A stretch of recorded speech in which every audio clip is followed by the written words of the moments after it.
Welcome back to the garage here at Basin Motorsports. I'm Canaan. So today we're just going to jump into making some carbon fiber samples with some of the material I have from Venom Carbon. So one of the things I've been doing lately is printing my frames and then kind of filling them with carbon of various sizes and the resin and hardener from Venom Carbon. So how I started this process is I wanted to make a larger piece. Now, if you went back, you've seen previously on stuff, I've been making basically some coasters. You've probably seen on social media or another video. I've made some coasters of basically chopped carbon with some pigment in it, just see what happens. I've also made some squares with some fiberglass, more carbon, and even carbon cloth. So I jumped into making an 8x8. So how I started this process before I put in all of the materials here is I printed the frames themselves. So really what I've just done is printed a frame.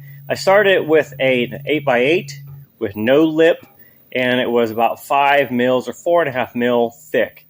That proved to be difficult to really get a good consistency.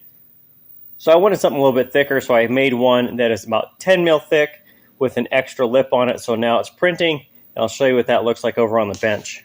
So this is what the frame looks like when it's done. It's an 8x8 this way. And of course, I print it upside down.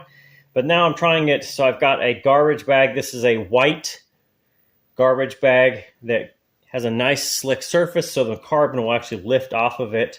I tried a window in the past, and that didn't work out so well. The resin itself sticks incredibly well to that window. So you can kind of see if I show you here, this one has got a curvature to it there. That was me trying to heat it with a lot of heat to try and get it to come off. Didn't work out as much as I wanted to. So as great as this came out, I'd like to try it a little bit better, make it a little bit easier. So again, going with the garbage bag. This frame, when it cools down, tends to warp the edges a little bit. So I'm trying some tape just to try and get the garbage bag to stick a little bit easier or a little bit better to try and prevent resin from coming out the side. Kind of like this, where resin kind of comes out a little bit. Not a big deal, but it's just extra you don't need to do. So a couple things I want to do is you can kind of see through here. You can see some spots in it where you can see through it where I didn't get the carbon mixed. This is the thinner one I mentioned. This is the thicker one here. You can see I did a much better job without many parts or pieces that are thin. Now these two, we're using 1/8 inch chopped carbon. Next, I'm going to keep this one good, call it good, and I'm going to move into a 1/4 inch carbon for this piece here.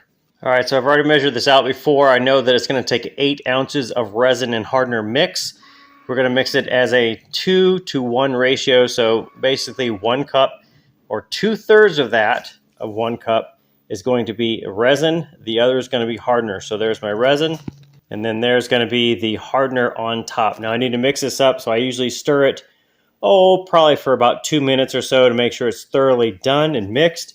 It's going to be viscous. It's going to have a little bit more like thick syrup when they are not mixed together. When they do mix together, they get more, I would say, runny, if you want to call it that, less viscosity.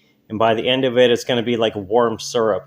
Now, once everything is mixed, I'm going to pour in approximately half of the material. So I can show you there, see how it's just above the 4. That was at 8. So I'm sitting right around approximately half of my resin and hardener mix going into my mold here. Now, the goal here is just to make sure I have a consistent layer inside the mold on top of the garbage bag. What I want to do is encase the carbon or the chopped carbon inside resin. So in order to do that, I'm going to put down first a layer and then put the chopped carbon on top of that. Now, as you pour it in there, you're going to kind of pour it. I usually start in the center and then start to work kind of around the edges to make sure it fills in the corners all the way around. The more resin you put in the center, it will eventually expand out and kind of level itself out. But if you just pour it around the corners and then kind of come back to the center, it makes it a little bit faster. Now, once you have it here, if you look down in there, if you see, there's a couple air bubbles in there. What you can do is use a heat gun on low setting. Just use a little bit of heat. That'll pop those bubbles. Make sure that they don't show up in your final product. Once you have this ready to go, if you need to do any heat, you can then start adding your carbon. Now, I usually take it and drop it in there. You can put it in if you're measuring it out. This is going to be approximately 20 to 30 grams is what I'm going to guesstimate. Or you can measure it out if you have a scale. And then from there, you can just go ahead and start dropping it in. Otherwise, you can just pinch it in your fingers, kind of drop it in there. What you'll find is you want to get a pretty consistent layer, and you're probably going to have to push it up into the corners and around the edges to make sure it gets all the way wet out or all the way into the crevices, all the way around. And then on top of that, you're going to put the additional 4 ounces of resin you have left in your cup. Now, the process is pretty simple. Once you have your carbon laid in there, you're going to start pouring in your resin. So you can see I've already used all my resin up.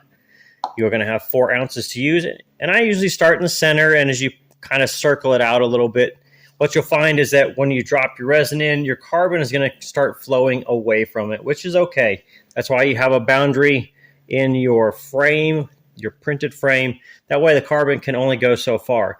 Now you're going to see that you're going to have trouble in the corners getting the carbon to kind of tuck up in there. So you can go ahead and use just a popsicle stick or whatever you'd like to, and just kind of spread it around. As you put your resin in there, you can use your heat gun the same way. That'll help it kind of flow out and level itself out. Then you can kind of look on an angle to see if you have any high points in the carbon all the way through there. Put all of your resin in, so then you'll have your full 8 ounces in there. You can touch down and push all of your carbon in there. If you have any high points sitting outside or anything weird, you can use your stick there. As long as it has a little bit of resin on there, the carbon won't stick. It'll go down into there. And do your best to help kind of smooth it out and give yourself a nice glass finish. Now, once you're done there, you can take this. I'm going to let this sit for 24 hours. It's nice and warm in my shop. It's about 80 degrees in here because outside it's over 100. So I'll just leave it to sit. And tomorrow we'll take the weights off, we'll pull the tape off, and we'll peel it up, and I'll show you the finished product. All right, so we gave it 24 hours to set up, and now I just peeled it up and off, and there's your finished product. This is going to be with 1/4-inch chopped carbon fiber in a resin hardener mix. Looking good. If you guys have any questions on how to make these, drop a comment below. Check the video description for all the materials I used here and all the various products that Venom Carbon offers. We'll see you next time.